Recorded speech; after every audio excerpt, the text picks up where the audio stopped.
ដីប្រិយមិត្តទាំងអស់គ្នាសូមស្វាគមន៍មកកាន់ Channel MyTech KH កាលពីសប្តាហ៍មុនយើងបានទស្សនារួចមកហើយអំពីវីដេអូ review របស់កាមេរ៉ា JC400 ហើយក៏ដូចជា mobile app ផងដែរដោយដែលបានសន្យាអញ្ចឹងហើយថ្ងៃនេះគឺយើងនឹងនាំអ្នកទាំងអស់គ្នាទៅធ្វើការដំឡើងកាមេរ៉ា JC400 នៅក្នុងរថយន្តទាំងអស់គ្នាបាទសួស្តីអ្នកទាំងអស់គ្នាឥឡូវនេះគឺយើងចូលមកដល់វគ្គនៃការដំឡើងនៅក្នុងរថយន្តតែម្ដងអញ្ចឹងចង់ដឹងថា JC400 យើងដំឡើងនៅកន្លែងណាខ្លះឥឡូវយើងអាចចូលមកបាននេះយើងបង្ហាញពីរបៀបដំឡើងងាយអូខេយើងមើលមកបានក្នុងនេះគឺយើងមានខ្សែរបស់វាមកយើងមានខ្សែពណ៌ក្រហមដែលមានពុយស៊ីបនេះនឹងគឺជាខ្សែភ្លើងចូលទៅក្នុងអាគុយយើងតជាមួយភ្លើងដែលមានរហូត12 V ឬក៏24 V យើងតdirect បានទី2ខ្សែពណ៌លឿងនេះគេដាក់ថា ACC អាហ្នឹងគឺជាខ្សែដែលយើងភ្ជាប់ជាមួយនឹងភ្លើងបើកសោបើយើងតង់សោតង់អនណាហើយចំណែកខ្សែពណ៌ Q នេះវិញគឺជាខ្សែតជាមួយនឹងរ៉េហ្នឹងគឺយើងតរ៉េផ្ដាច់ដើម្បីយើងចុចបញ្ជាផលិតរថយន្តតាមរយៈទូរស័ព្ទដែរឬកុំព្យូទ័រពីចម្ងាយបាន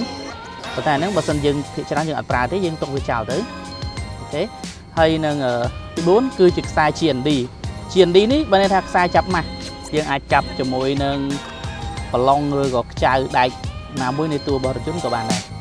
អញ្ចឹងសម្រាប់ការដំឡើងគឺមានលក្ខណៈបែបងាយស្រួលប៉ុណ្ណឹងហើយយើងនឹងចូលទៅដំឡើងទាំងអស់គ្នានៅលើរថយន្តនេះបាទអញ្ចឹងដំណាក់កាលទី2គឺយើងធ្វើការដំឡើងនៅក្នុងរថយន្តអូខេយើងគោះមក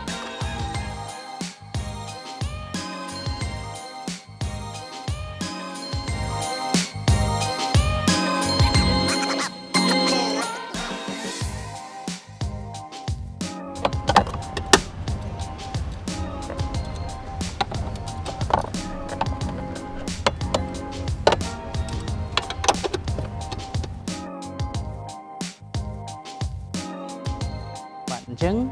បន្ទាប់ពីយើងដាក់ម៉ាស់វាចូលស្អាតបានហើយគឺយើងរៀបខ្សែនេះឲ្យវាស្អាតតិចមកឲ្យវាមានសើតិចហើយយើងរត់វាមកឡើងមកតាមផ្លូវនេះមក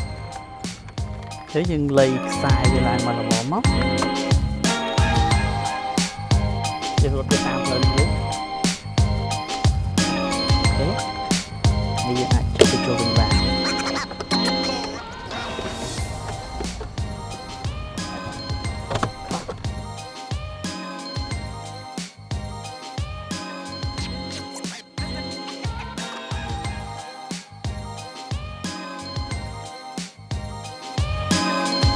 អញ្ចឹងបន្ទាប់មកទៀតគឺយើងត្រូវធ្វើការរឹតខ្សែកាមេរ៉ានេះ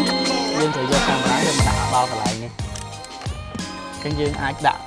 ខ្សែនេះតាមផ្លូវនេះមកវិញមកអញ្ចឹងយើងចូលទាំងអស់គ្នា